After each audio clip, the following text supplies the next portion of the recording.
Hello guys, in this video I'm going to show you how to replace overlay in the CapCut app. But before that, don't forget to subscribe, leave a comment down below, because at 10,000 subscribers I'm going to show you my whole YouTube revenue statistics and growth strategy.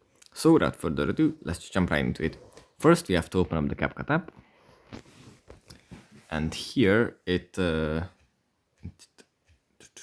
opens up in the edit menu. From here we just have to go into a project that we want to edit.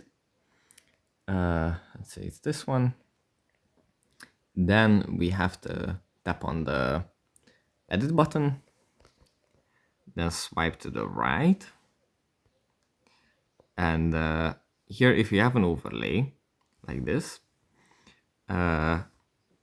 we can tap on replace, and then replace the selected clip with something that with another clip that we have selected from our gallery.